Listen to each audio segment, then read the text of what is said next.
Hello and welcome to today's session on what type of marketing is right for you and your business, and also on how to build a marketing funnel.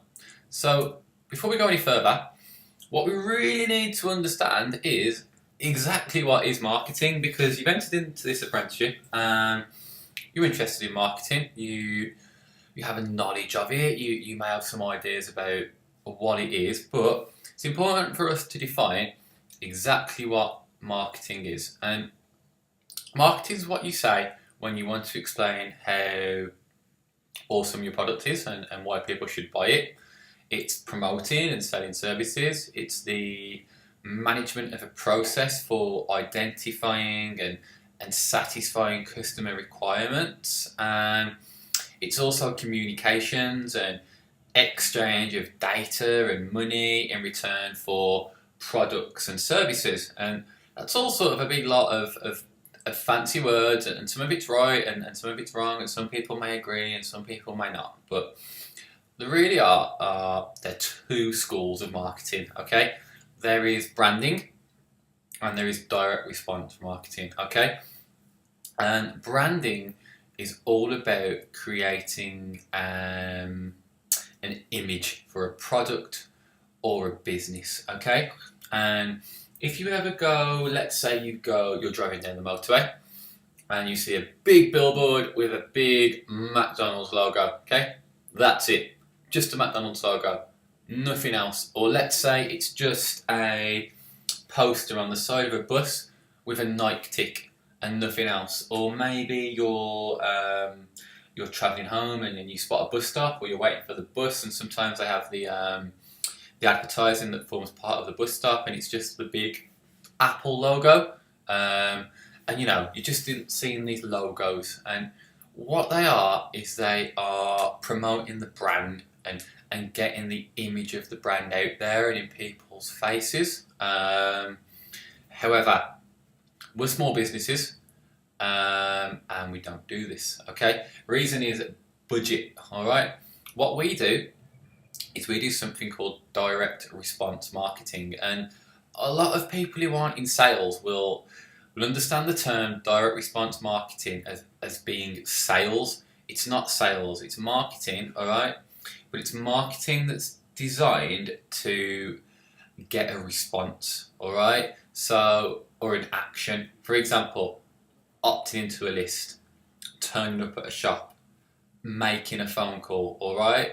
It's marketing that where we ask people to do these things and then we can measure what the response has been. So if it was a McDonald's sign and it said, turn right at next junction, come and see us and use code 150 for a 25% discount, we would know that anyone using code 150 had seen that billboard and had therefore come in to visit the shop.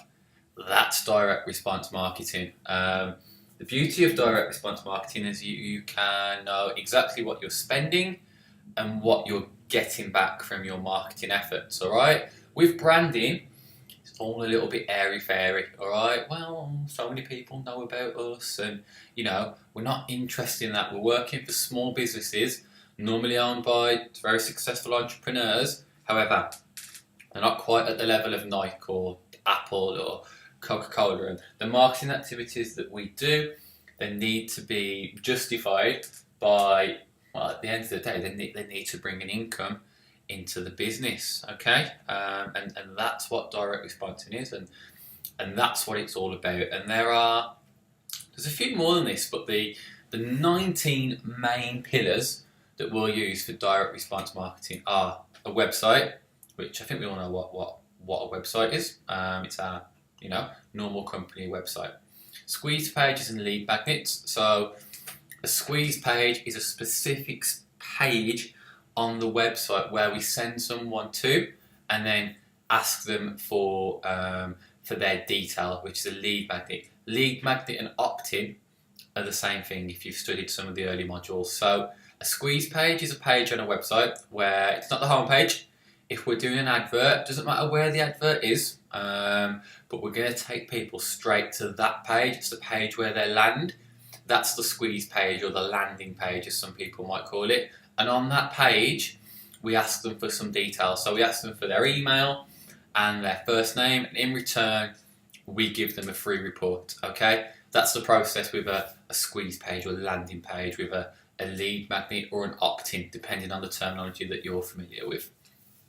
Facebook advertising. So you've all probably seen on Facebook nowadays you have sponsored stories on there.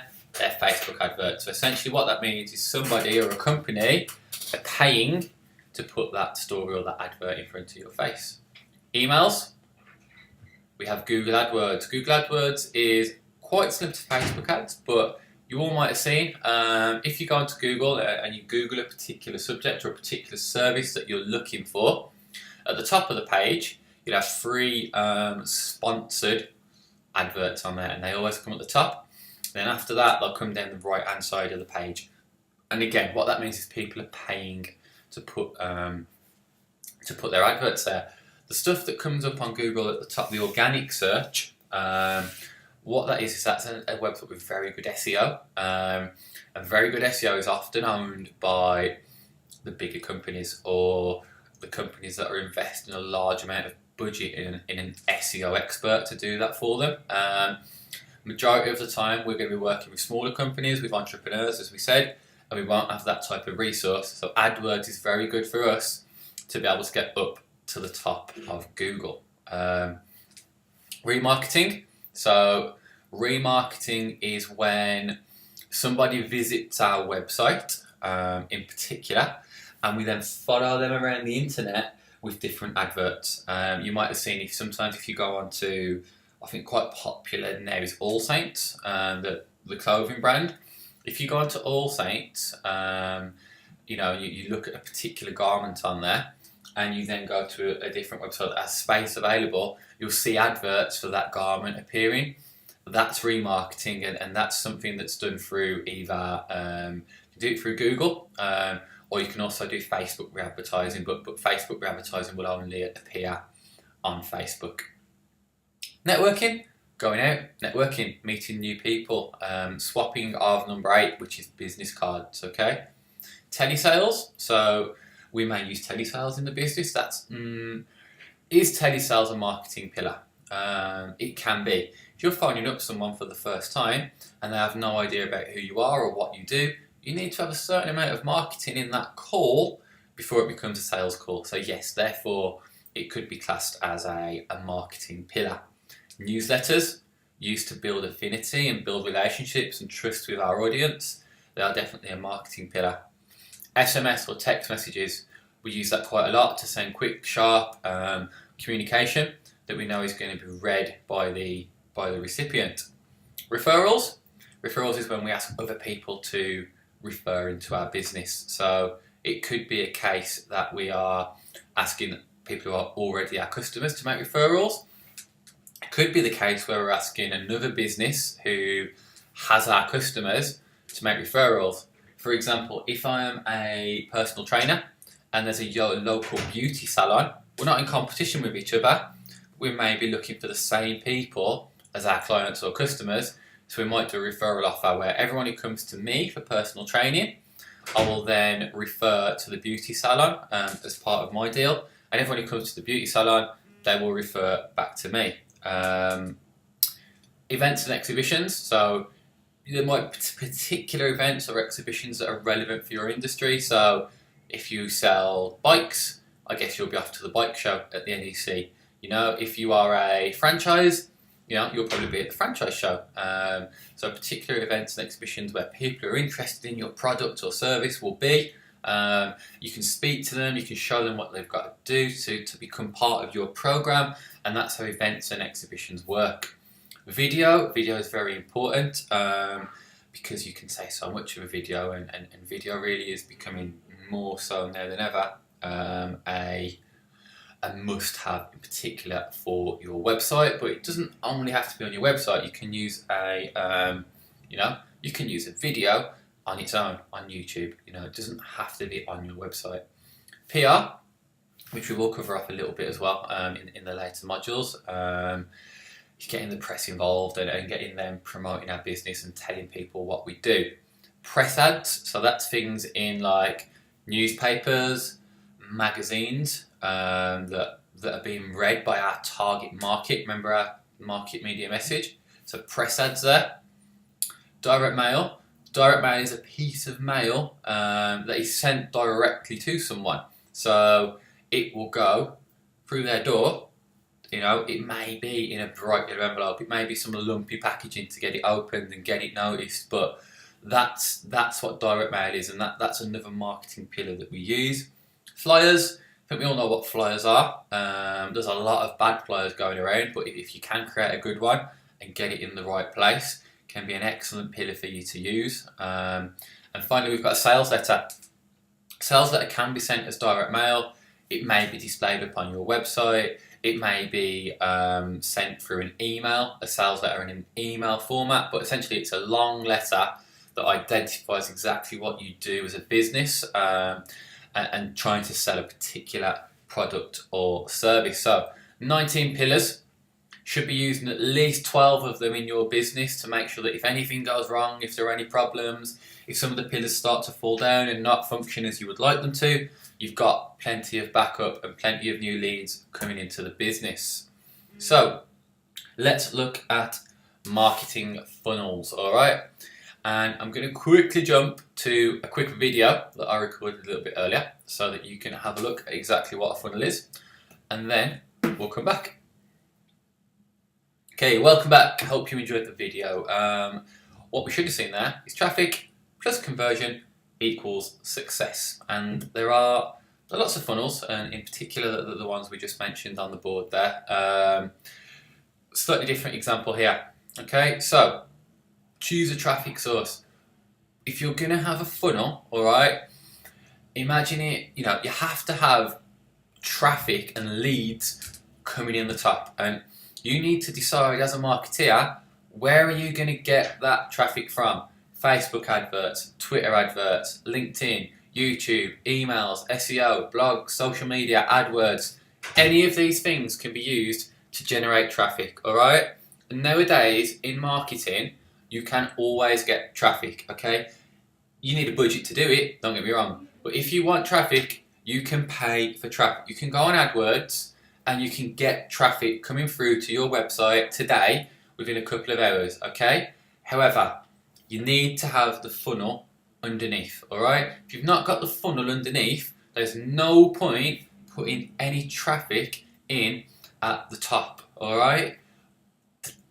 The main thing, okay, the main way that small entrepreneurial type businesses are making their funnels nowadays and building successful funnels is by getting the traffic in the top, sending it through to a squeeze page, and offering a lead magnet, okay? As we said earlier, squeeze page is a dedicated page that all you're doing on that page is offering the opt-in or the lead magnet, all right? The lead magnet needs to be good. If the lead magnet isn't good and it doesn't interest the customer, the whole of your funnel is going to break down. You're getting traffic in the top, you're sending them to a squeeze page, and they don't want what you've got to offer. You've then paid for the traffic for no reason, okay? You're not going to do anything with that traffic, okay? It's a little bit like a dog. You find the right one for you, keep it, feed it, water, look after it, provide it with love, and it will then look after you as well, okay? You feed it data and it gives you back customers. Easy as that. Here's a slightly different funnel that you might want to look at. Again, lead source at the top. From there, we're going straight into a conversion campaign, okay? So what that means is that we're getting the opt-in, and then how are we going to convert the customer, all right? We've got the traffic at the top. We've got traffic coming in. Don't worry about that, all right? Any of these sources can provide us with traffic, all right? However, think about how you're going to convert them. Once they opt in, so once they get, for example, your free report on your website, on your squeeze page more specifically, how are you going to convert that customer? Is it going to be through email?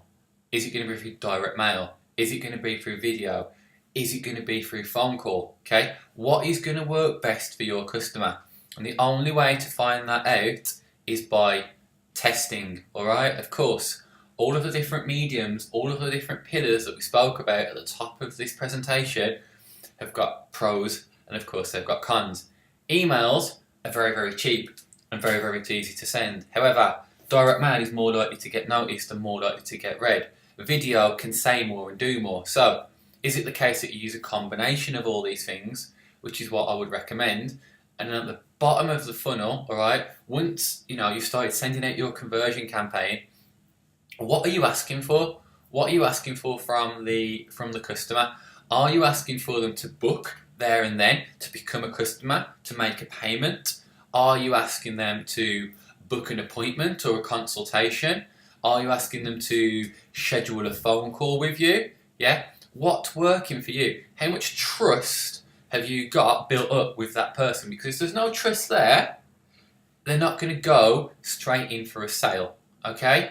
Let's say, especially if it's an expensive product, okay, they're not just going to fill in a form for a free thing on your website and 2 emails later go and spend £20,000, all right? They need to be nurtured. They need to be spoken to. They might book a call. They might come in for a show around. They might come in for a discovery day, all right, where you can meet them again and build up more of a relationship and turn them into a customer.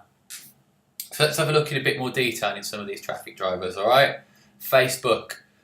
And we're not talking about organic traffic on Facebook, all right? We're not talking about just putting posts up on your page. We're talking about paying for advertising space on Facebook, which will cover exactly how you get an advert up there and what to put in a later presentation, because that is quite detailed. But just as a vehicle or a medium for generating traffic, all right, Facebook can be cheap, all right? It is significantly cheaper than Google AdWords. However, it is getting more expensive, okay? We started advertising on Facebook maybe 4 or 5 years ago, and I could get clicks for 10, 12p, all right? Now they're up. They're up at 70, 80p, and they will continue going up. If you want to get involved in Facebook, now's the time to do it. Don't delay. Get on there. If your audience are on Facebook, the people who you're targeting, your market, then you need to be on Facebook too, all right? Let's say you're after particularly anywhere really from young people right up until 50s, 60s. A lot of these guys are still on Facebook, and you can choose them, all right? When you see the Facebook, how to advertise on Facebook, when you see that presentation, you'll be amazed by exactly how much detail you can go into to target your customers. So here's the funnel for Facebook, all right? We target the right people, so we select the right people to see our advert on Facebook. We create the right ad, so it has to be something that resonates with them and makes them want to click on the advert. We offer them the right lead bait or the right opt-in, something they're interested in, okay, something they're going to go for. Capture the imagination, so we warm them up, we nurture them. It could be email, could be lumpy mail, could be video, all right? We contact them, and then we make the offer of a sale. As you can see, all right, I know we're talking about funnels, so it's quite obvious. This is a funnel, all right? There's lots going in the top and only a smaller amount coming in the bottom. That's always going to be the case. You're never going to get it, then you put 100 in the bottom, 100 in the top, and 100 in the bottom, you know? If you keep working on that conversion rate, keep bringing the funnel up, more conversions, slightly, little percentage at a time, you'll begin to build a more effective funnel, okay? But back to Facebook, okay? So how do we use Facebook as a traffic driver? We can use it to create awareness. We can use it to run competitions. Here's a couple of examples for you. On the left, this is a company, a florist, that sell flowers. And they've got win £500 worth of flowers. Okay, we've decided, we're giving away £500 worth of flowers. Someone clicks on this advert. They then go through to a squeeze page where they put in their details to win the flowers. Real simple, okay, can work very, very well, particularly with things that people like to have, such as flowers, nice clothes, chocolates, etc. Okay, the one on the right, who said there's no such thing as free lunch? Not us. Our competition is offering Sunday tapas lunch for 4 people, alright? So, you're into tapas, you like nice food, alright? This could be a competition for you. click on the ad, go through to their landing page, and you're in, okay? Straight into the funnel. Okay, why do businesses do this? Why do they want data? Okay, we want the data for this part here, all right, where we are capturing the information and contacting the customer, all right? And what we're doing there is we're warming them up. We're building a relationship with them. No relationship, no sale, okay? So we're building a relationship. What we might do, okay, we might take our funnel to the next level, all right? And what we might say is that we're going to make an offer here at the bottom for a smaller product, a cheaper product, okay? And once someone buys that cheaper product, they go into another funnel and we start warming them up and nurturing them again and getting them ready to purchase a bigger, more expensive product, okay? That's another way to do it, and that's something called a tripwire, which is a little bit more of an advanced marketing technique, but we'll come back to that in phase 2 of the training. That's what we're doing there, and that is Facebook, okay? So, to summarise, if your customers are on Facebook, get on Facebook, get an advert in front of them. Could be a competition, could be something they could win, could just be the case that you want to go old school and you want to advertise and you want to say we've got a fantastic opportunity, you know, save this, register here for this discount voucher, get them onto your page, all right, and get them clicking. Right, next one, Google AdWords. So, Google AdWords is similar to Facebook, all right, in terms of you pay to be in front of someone. You pay for space, advertising space on Google. The main things to be aware of, the difference between Facebook and Google is this, and it is key, all right? When somebody's on Facebook, they're browsing Facebook, they're talking to their friends, they're looking at things they find interesting. They are not really in the mindset to buy a new pair of football boots.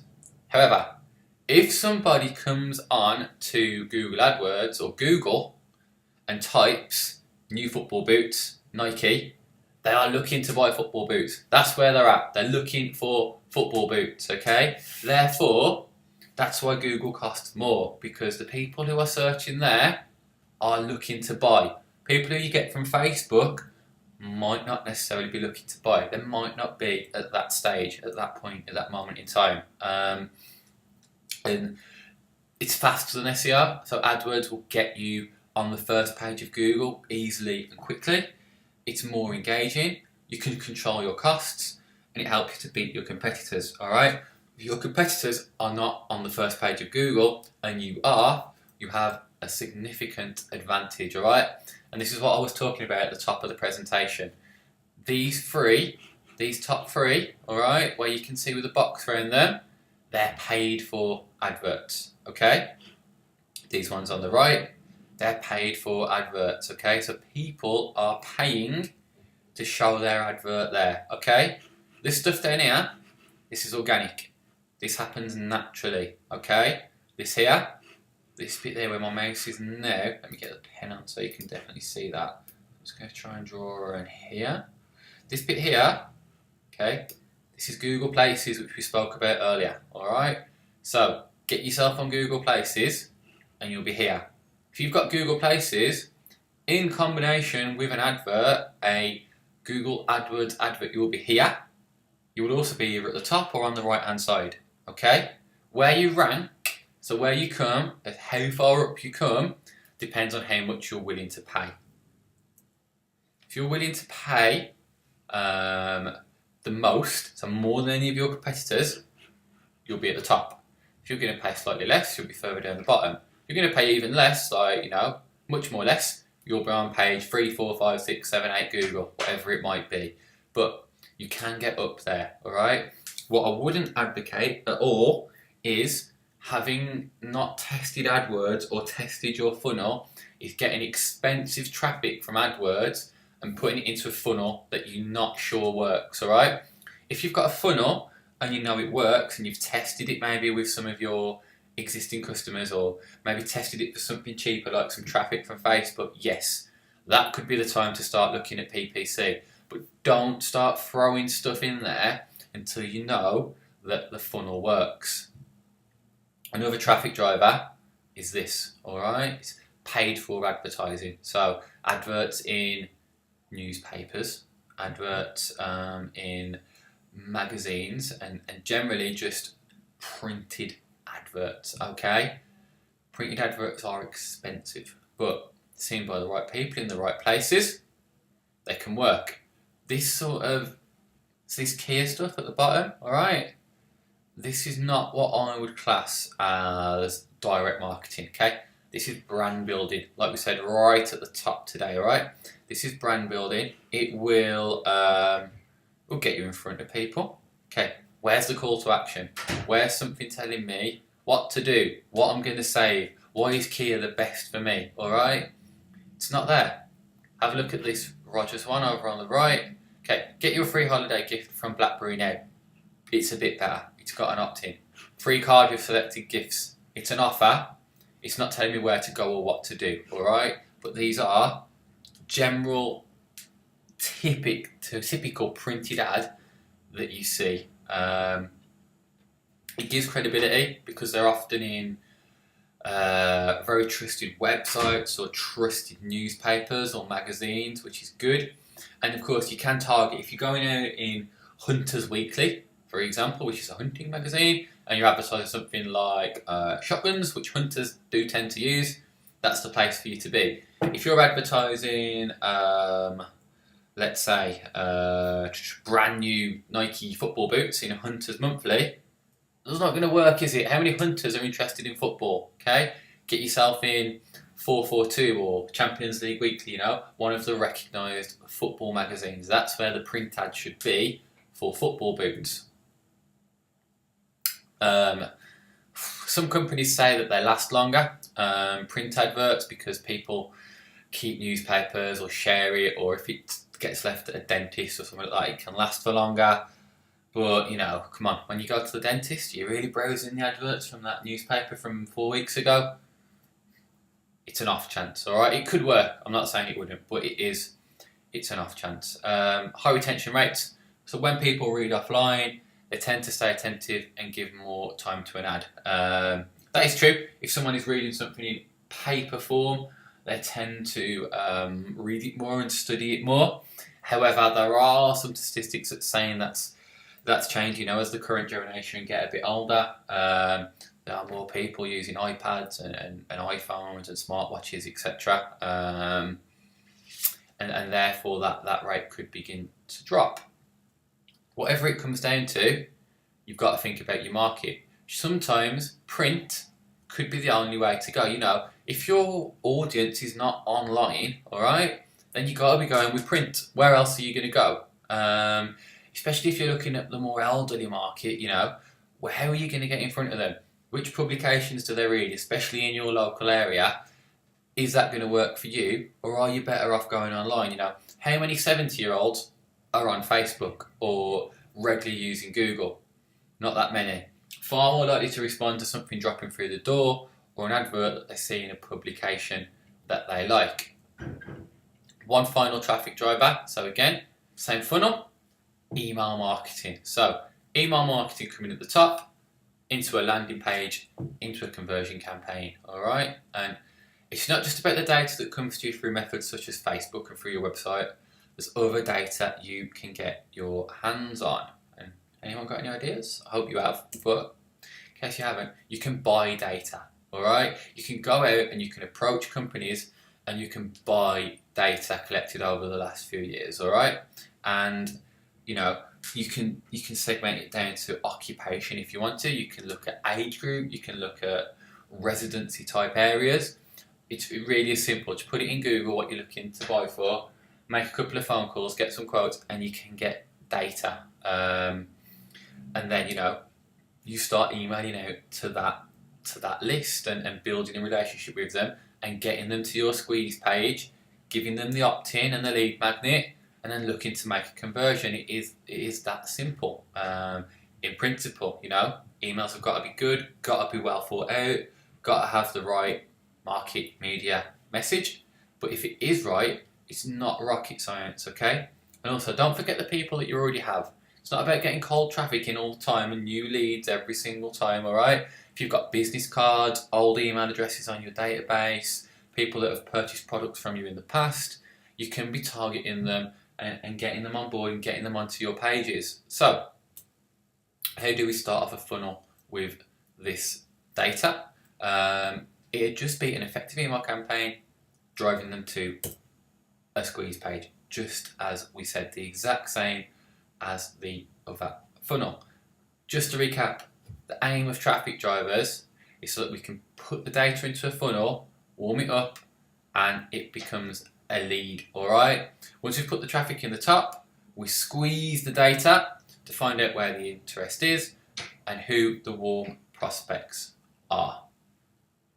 Thank you very much for watching, and we'll see you again when we will talk about squeeze pages.